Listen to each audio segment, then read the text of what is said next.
What is poppin', YouTube? Back again with another video, but we're live tonight. We're live, and I brought someone with me. Brought Andrew over here from the league FFB.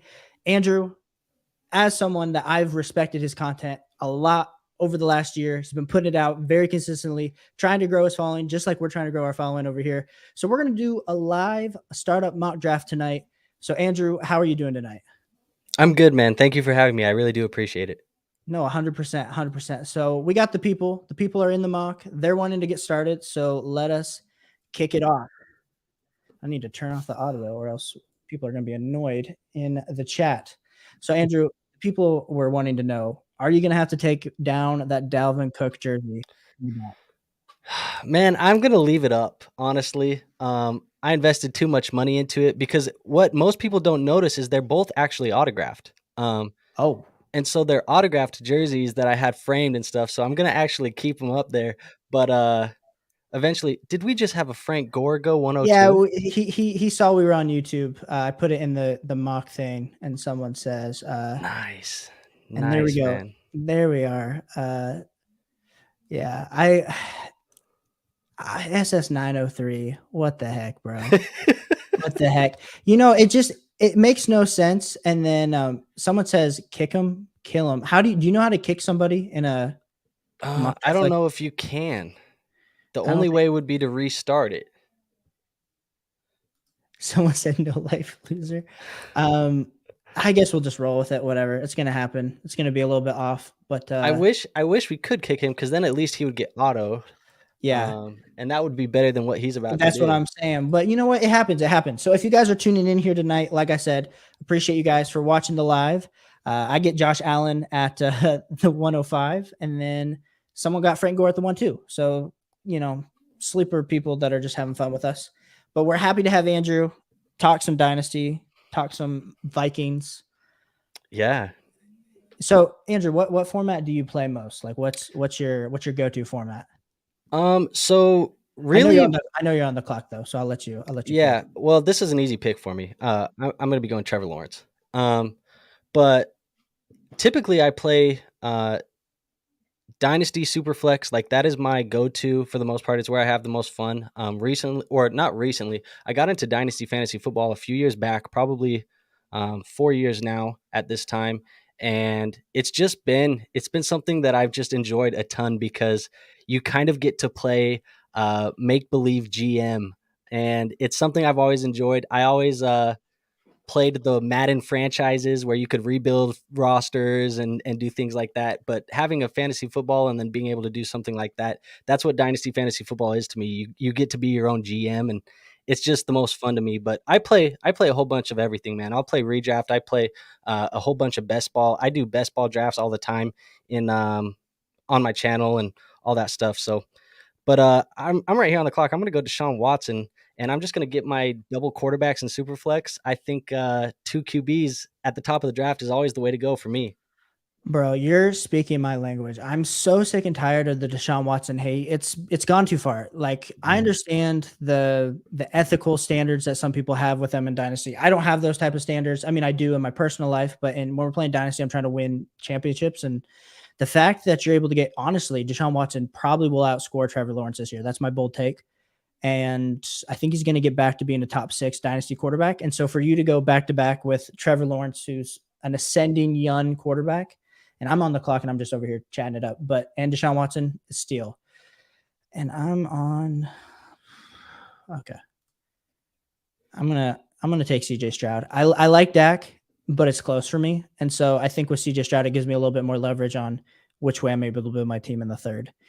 But if you had to choose between CJ Stroud and Dak Prescott, because I know that's happening in a ton of startups in the second right now, who are you taking? You know, it would really depend on what I want to do strategy wise coming in. If I was a team that was kind of just playing the board, I didn't necessarily care about, making a strong push year one. I probably go CJ Stroud every time. And he's probably the popular pick.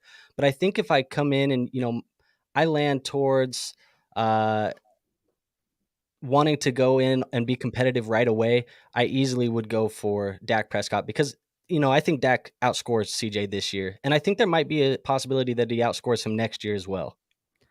Yeah.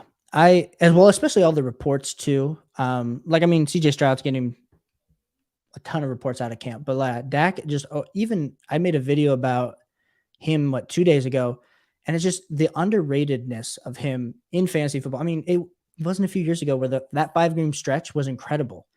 Like he was the quarterback one over a 5 game stretch. Hmm. Now it's been sample sizes, but if he could put it together for a full season, like it's game over. Game over for those of us that have held on to Dak in our dynasty leagues, haven't sold out. I have him in a league, and it's a league that I actually drafted last year. We're in year 2, and I was going into the draft. I wanted to kind of productive struggle, and I actually had, right around where I took Deshaun Watson. And I traded back. I got an extra first in 23, and ended up giving up Lamar Jackson. He's the pick who ended up going there, and I went back around and I got Dak, and ended up trading Dak and a piece to go get T-Law, and yeah, man, it worked out great, and my team looks fantastic now, and somehow I still have Dak on my roster because I went back and got him, now that I'm a contender. But it was a good little build. It took a ton of trading and a ton of work, but I went productive struggle year 1, and he was a guy that I took in the 3rd round. Now we are missing out on the sleeper chat, absolutely roasting our man SS903, who said he was going to actually start the draft. And typical, these are the type of guys that have eggs on Twitter and then comment on your Twitter threads saying that you're an idiot, but here they are showing their true colors. So Yeah. it's fun. It's fun. This is what happens when you're just drafting on Sleeper, though. This is why you should be drafting on Underdog for your redraft leagues. I don't have a code. Most people would tell you they have a match. I don't have any of that. So Underdog sponsored this channel because we're tired of drafting on Sleeper. Hey, I've reached out to Underdog already, twice now, and I've tried to get a code. So if you guys know people at Underdog, show them my emails because I've been trying to get a code, man. It's because they know I live in Indiana, and actually they're not on. You can't actually do it on desktop on Indiana, so they know I probably can't create content very well. I'd have to like stream my phone. So that's also on them. They need to deal with better. Their legal team is struggling right now. I've been waiting for 3 years. It's been 3 years, and they just keep saying the same thing every time I go into their customer service. But we've missed out on a ton of the draft. I was super happy to get Mark Andrews at the 3-5. I probably wouldn't have got him because Larry Fitzgerald went ahead of him. If this was maybe 2008, I would see Larry Fitzgerald going there, but it's not. So are you taking – I know you didn't get the chance while you're on the clock, so I'll wait to ask my question. Yeah, I mean, it's funny when you do these mock drafts because you're not actually drafting a team to play. So I tend to like to just go best player available for the most part. And to me, that's Cooper Kupp Easily. on the board right now. And to have him and Diggs as my 1 and 2, I feel like I have 2 top 5 wide receivers, and I feel like I have 2 top 10 quarterbacks. Yeah, no, the fact that Cooper Kupp fell to you there, which I mean, he has been falling to that 4-3-4-4, but the fact that Diggs fell all the way to 3-9, which who knows? Like we said, the Larry Fitzgerald pick kind of messed everything up, but I still think you would have gotten Diggs there. It's Yeah, crazy. well, and he's getting a little bit of that, negative press right now, the frustrations that he's having with Josh Allen and the Bills and all that fluff. But it's not anything that I'm worried about. And quite honestly, I'm used to it from Stephon Diggs. I saw it when it was happening in Minnesota, man. He did it for 2.5 years before he got traded. So it's not something that I'm worried about. If you have Stephon Diggs, I wouldn't be worried about it. Yeah, and your team's looking hot there. So my question I was going to ask you, when you're in that 3rd round spot, you were playing tight end premium, so you're looking to potentially who's going to come up? Is it going to be Mark Andrews? Is it going to be Kyle Pitts? Are you still drafting Mark Andrews ahead of Kyle Pitts currently? Um, Probably not. I think I would take Kyle Pitts over Andrews. I think I have him higher in my cornerstone rankings. He's a piece that I think you can build around. I also think, ironically enough, as much as everybody loves Drake London, um, he's really the only target competition that is there. And I think with Kyle Pitts being either the 1A or the 1B, depending on how you look at it with that offense, he's going to see a lot of targets. It's just a matter of how good is Desmond Ritter. But I think Mark Andrews has a little bit more target competition. And I think, just him being, 5 years older, it's enough that I would probably bump Pitts over him. But they're very, very close. It's not like I'm not separating them by a mile. They're very close. Yeah, It's been a thing. I think if you're feeling like you're more competitive, of course you go Andrews. But I do think Kyle Pitts this season, in redraft, I'm ready to get hurt again. Year 3, round 6, underdog ADP currently. I'm ready to get hurt again. So we're all in on the Pitts train. And plus I traded for him everywhere in Dynasty. It's like I can't be wrong at this point. Yeah. I Well, will. No, I was going to say I will hold him until he's 27 like Evan Ingram, and then he's going to blow up, and then I'm going to like be on my Twitter threads like I told you also, like everyone that bookmarked me like coming back for my vengeance. Yeah. And I just wanted to throw out there, I don't think that TJ Hawkinson is that far off from Andrews right now, and don't be fooled by the logo on the hat and the jerseys in the background.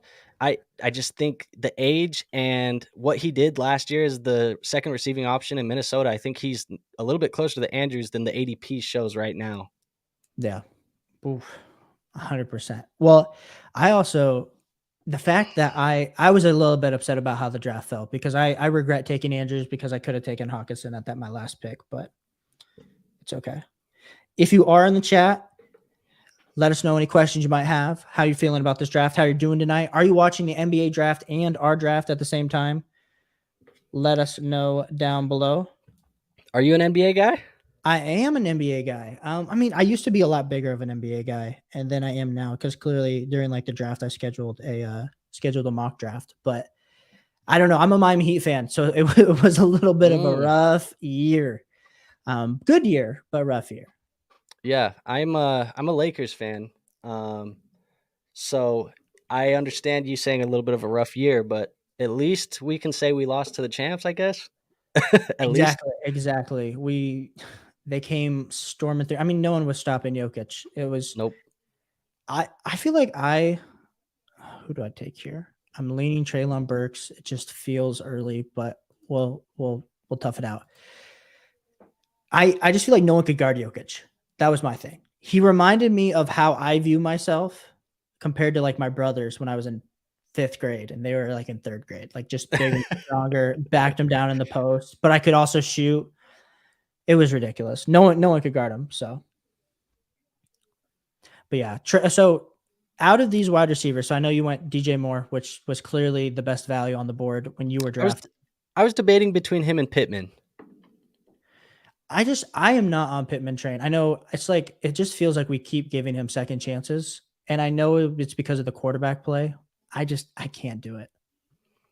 I think he's fantastic. I think he's an elite route runner. He can separate at every level of the field. It's, again, like you said, it's been quarterback play. But my only argument for this would be that even with poor quarterback play, he's been a good fantasy wide receiver. I mean, he hasn't hit that elite category yet, but he's been a good wide receiver. And let's see, I'm on the clock here, and I have some older guys at the top of my wide receiver room, so I'm going to be a little bit younger here at the bottom and add Brandon Ayuk. But what I was saying about Pittman is that if Anthony Richardson is who everybody thinks he's going to be, Pittman should be great. It's just going to come down to, is Anthony Richardson who everybody's projecting him to be? Yeah. And I think that's the thing. Is Anthony Richardson going to get Michael Pittman the targets? Is he going to get the targets? And that's until we see Anthony Richardson on the field, we're going to have no idea. Yeah. And you know what? He was getting the targets from the mix of quarterback play that he got last year, Ellinger and Ryan and stuff. Like, he got 140 targets, 130 the year before. The only thing that I think that I don't like is that for as big as he is, and here I am talking while I'm on the clock, as big as he is, he hasn't seen a lot of red zone work and he hasn't gotten a lot of touchdowns. I'm going to take my first running back. I was hoping he was going to fall to me, but I need one. We all need one. I will settle. Fine. I don't love Cam Akers, but I mean, I was debating between White and Cooper, but I felt like with the 4 wide receivers I had, I should have went the other way. It's hard, especially when you get to like, I feel like the 7th and 8th round, like you look back on your decisions you made in rounds 4, 5, and 6, and you're like, crap. Like I could have done something else, but then you're just taking the value. It's crazy. Now I don't think in redraft the wide receiver depth like we're seeing here like is going to be non-existent. So it'll be interesting. Yeah, I mean, I think, and one thing that I want to note too is that at least the way that I play is in your startups, you should not be drafting starting lineups because most of the time we're taking these startups in the early in the offseason, right? And so you should be drafting the most valuable players and then working from there because you're going to have months to trade and make waiver pickups and do all that other stuff to where you can fill out a roster. But you should draft best player available and then trade for team needs later. 100%. Yeah, I totally agree with that mindset. And especially when you consider like I know like both of us right now, like running back, we only have one running back each, and who knows what you do at this next pick. But if we have a bad, like if you don't make the championship, like especially in super flex leagues, and we're talking tight end premium, like if you have a pick between the 104 to the 108, there's going to be some type of running back there that you're going to be able to take to build out your depth. Now, is it going to be Bijan Robinson? No, but you're going to be able to build out that running back room, and especially if you've built everything else on your team right, like that running back, it's like the icing on the cake. So I totally agree with you there. Draft best player available, and most likely that best player is not going to be a running back. Yeah, most of the time. And it's funny because as before we started this live stream, I was in the middle of editing my running back cornerstones because I filmed it yesterday. I started editing it today. But what I say in there is like, there's maybe 3 or 4 running backs, and the list that I created was 15 players long. But I said, in reality, only 3 or 4 of these guys are actually probably cornerstone players. And the people I had on the list was Bijan, JT, Brees, and Jameer. I said those are probably the only 4 running backs that I feel comfortable building around for more than 2 or 3 years. And even then, like it still feels like 2 or 3 years is a little long for the running back position. So it really is a position that's in and out every year. What I tend to do in my startups is, the first year after the startup draft, that rookie draft, I tend to always draft a running back in the first round because I tend to draft running backs light in the startup. And so it's always something that I do. But let's see what we have here. Not a ton, but I think what I'm going to do is talk about a 2-year window. Alexander Madison might have 2 years here, man. Yeah, no, 100%. I all the people that are saying, "Oh, Ty Chandler," this it's like us dynasty freaks that study these, 5th, 6th rounders for so long. You fall in love with some guy, and then finally you see this potential chance that this guy has, and it's like, listen, like Alexander Madison when he's gotten on the field has been super efficient. Now, is there a chance? I wouldn't be surprised, and you're the Vikings fan, so you would know. But I wouldn't be surprised if they brought in like a Kareem Hunt, Lenny Fournette. I'm not saying Zeke. I don't think Zeke's in their budget, but I wouldn't be surprised if they bring one of those guys in to back up Madison, which might make us a little less excited about him. But for the time being, it's Madison. I'll go. Yeah, and you know what? I'm gonna disagree with that statement because I think the move away from Dalvin was to save cap space, and everything that I've been hearing out of Minnesota this offseason and from Kwesi and Kevin O'Connell is that even if Dalvin stayed, even if there was a way he was willing to restructure his contract or whatever, like they wanted to work Madison in. They re-signed him, promising that he was going to get worked in more, and I think at the end of the day, man, they cut him to save cap, and they got a lot of contracts that they have to go re-sign. I mean, Justin Jefferson's about to back up a Brinks truck right now. Like they're going to give him the highest paid wide receiver contract. He might get the highest paid non-quarterback contract in the history of the NFL. And then TJ Hawkinson is a free agent that is going to need a contract extension as well. So I think they want to save the money. I just don't think that they're going to spend it on a running back. And for what it's worth, Kwesi's kind of an analytics guy, and I just really don't see him, going against what analytics say, and that's just that your running back position isn't that valuable. Yeah, I hate this pick, but I'm going to do it. it feels nasty. It feels nasty, especially with you say the production that Juju's had the last few seasons, and then put him on the Patriots with Mac Jones throwing the ball. He did get the It's contract just, though.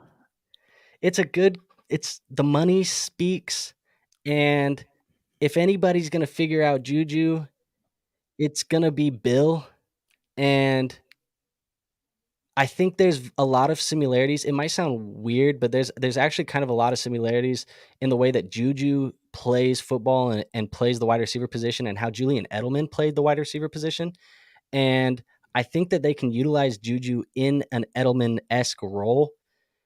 And I know that there's the rumors of the DeAndre Hopkins possibly going there, and I don't think that necessarily hurts Juju. I think it actually helps him to be the second receiving option on a team. I mean, some of his best years were when he was opposite Antonio Brown. No. And so every time that he's been the one, it's been worse for him than when he was the two. And so I don't love the Juju pick, but at the end of the day, like to me, he was the most valuable player on the board. I just didn't see many other guys that I loved. And here's one of my favorite guys that I have been drafting all offseason everywhere I can get, and it's Tank Bigsby. I like it. 3rd round draft capital to the Jags. And I'm going to get heat. No, you go. I'm going to get heat because every time I say it, there's somebody in the YouTube comments or somebody on Twitter or somebody saying something. But I'm not a big ETN guy. Like he's very efficient, but he's never been more to me than a one cut and go type of running back. And everything that the Jaguars have shown us has been that ETN is not a workhorse running back for them. They've shown us that time and time again. Like they had James Robinson, they traded him, and then what did they do? They let ETN get 2 or 3 weeks, and then they were like, wait a minute, we should probably start giving JaMychal Hasty a lot of carries. And they start giving Hasty carries. And then they go and spend a 3rd round pick on Bigsby, who is excellent at a lot of things. And I think they're just going to utilize Bigsby more than people realize.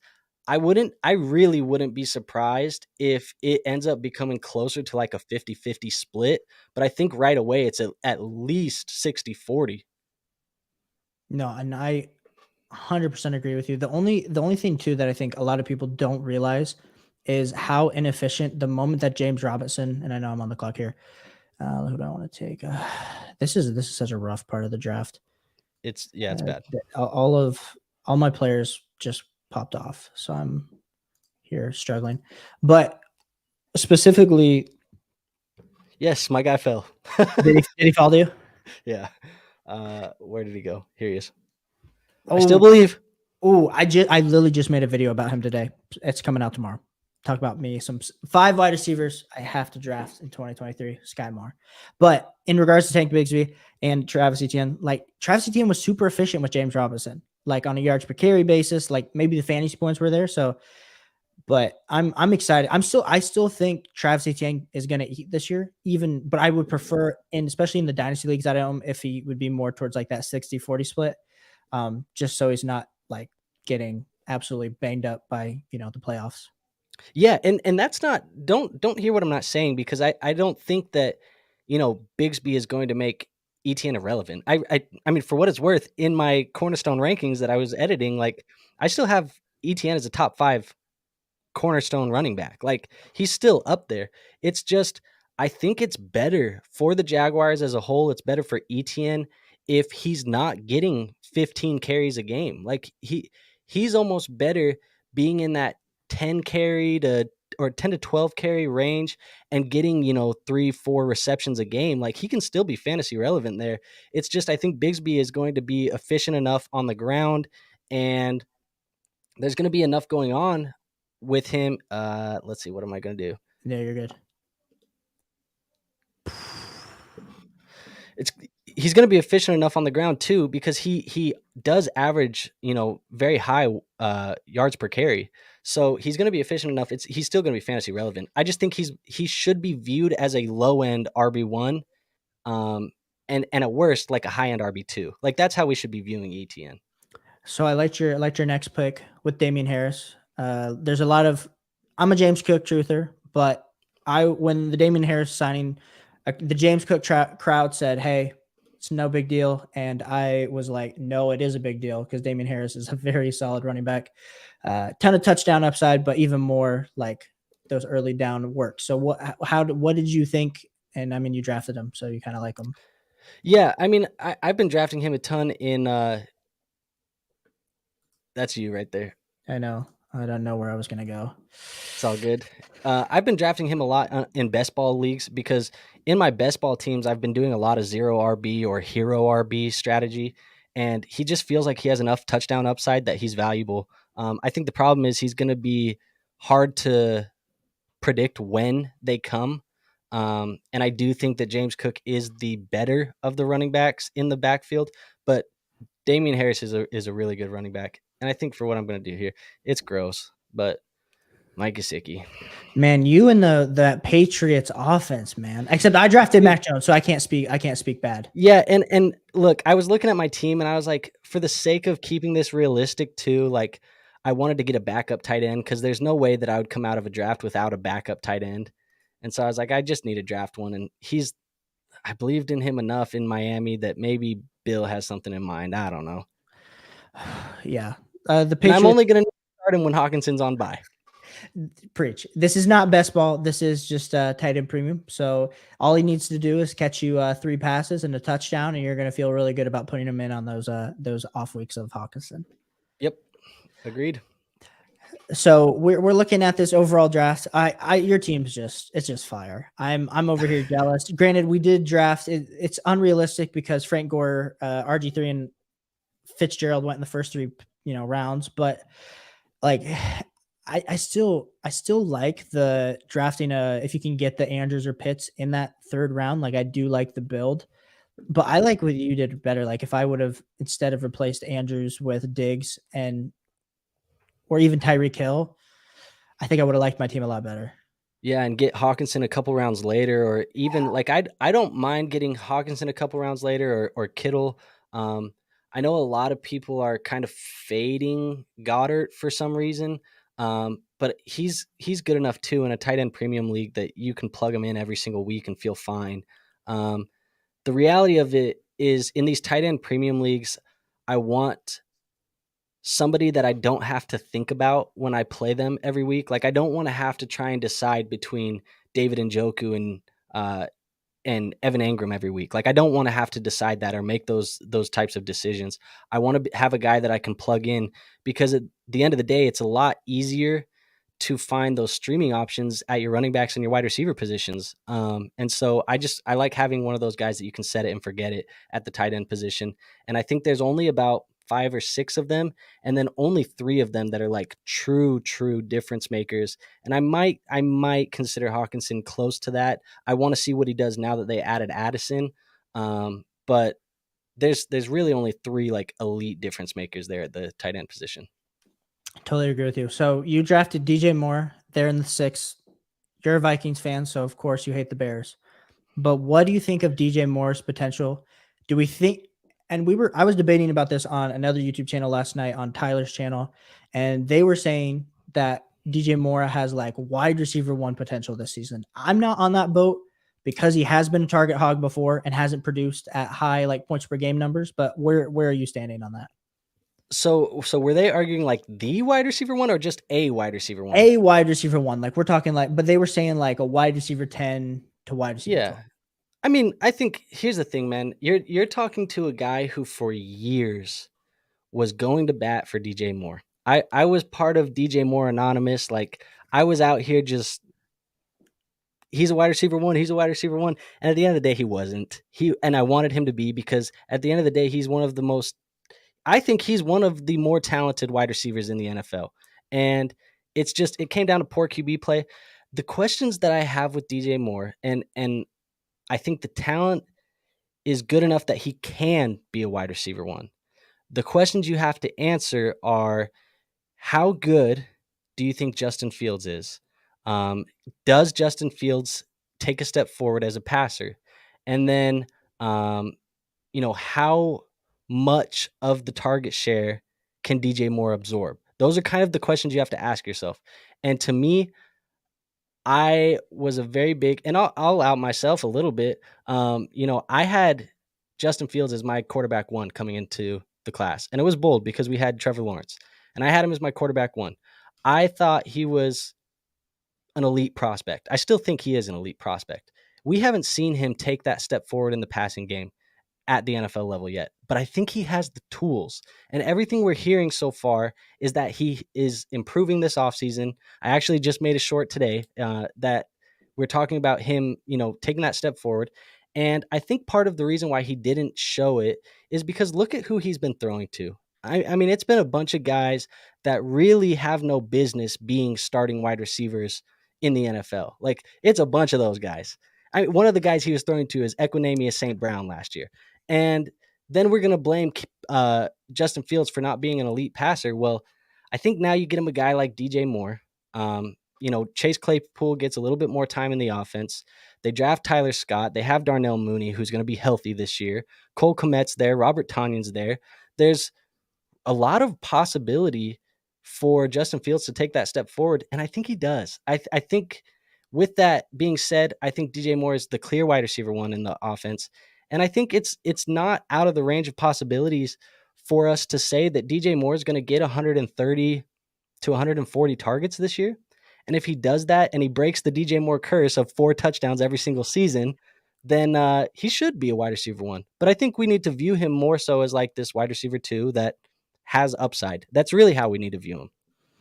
Yeah, as an Ohio State Buckeye fan who loves Justin Fields, they straight up Michael Vicked him last season and said, "You have no offensive line, no wide receivers. Go run around and be crazy." And it was great for fantasy. I mean, if any of us drafted him, you were able to get him in startups. It was like 7th, 8th round. A lot of the times in super flex leagues, and then even redraft was crazy too. Amazing year. But now, of course, he's a first round startup pick, which even at the 112 feels kind of crazy. I was going to say, where do you have him in your overall QB rankings right now? Right now, I mean, I have him in my same tier with Trevor Lawrence and Justin Fields. Now, I do have Lamar Jackson ahead of Trevor Lawrence. I'm not as high on Trevor Lawrence as I think a lot of people in the industry. Like, it felt like there was at one point, Trevor Lawrence was going 112, 2-1, like earlier this Dynasty offseason. Then all of a sudden, I don't know if it was like Twitter hype. It was like the one playoff game. He started going. There was at one point he was going ahead of Justin Herbert. I've seen him go actually ahead of Justin Herbert in a lot of drafts. Yeah, I've seen that too, and that's not something that I would do. But I think he should be, by the end of the year, I would think that he's in a similar tier of Herbert, in my opinion. But I actually have him just one tier above Fields, but I have Fields and Lamar in the same tier. Okay, so I'm a lot higher on Lamar. Like, I would take, like, honestly, if Josh Allen wasn't there and I had to choose between like Justin Herbert and Lamar, I'm actually taking Lamar. I know a lot of people are worried about his age, all that kind of stuff. Like, when the dude's on the field, got the contract, points per game, metrics, like, I'm not going to be surprised when next offseason we're talking about Lamar Jackson back in that like top 4 conversation. I don't think he'll ever surpass Hurts, just based on age, but I do think Lamar Jackson is going to get back there. My issue is when we're starting to talk about like taking Bijan Robinson ahead of Lamar Jackson. I'm like, let's pump the brakes. We're playing super flex here. But I do like, however you kind of like divide those quarterbacks up. And I mean, of course, the 2 stud wide receivers, like, you can't really, you're just nitpicking at that point. Yeah, no, I agree. And I'm totally on the same page with you too, because, when it comes to super flex and just Dynasty in general, I'm probably taking my tier 1, my tier 2 quarterbacks and wide receivers before I even look at my tier 1 running back. I'm probably taking all of them. And for me, that's going to be like Mahomes, Burrow, Hurts, Allen, Herbert, Lawrence. And then I'd probably even take Fields, Jackson, Watson, all over them too. And I have Kyler in that tier too. I know a lot of people are down on Kyler, but I have Kyler up there in that tier as well. And then I'm probably looking at, Jefferson, Chase, Lamb, Garrett Wilson, Olave, Waddle, St. Brown. That's probably what I'm looking at in that top 2 tiers, that I probably would consider those guys before Bijan as well. Yeah. And I think it's crazy. Like, I didn't even realize that Kyler fell to the 4th. I was like looking for him like crazy. Like, I would still take Kyler above Dak. And I know we were discussing Dak and CJ Stroud, but that's crazy to me. When I saw him go in the 4th round, now I passed on him because I got Watson.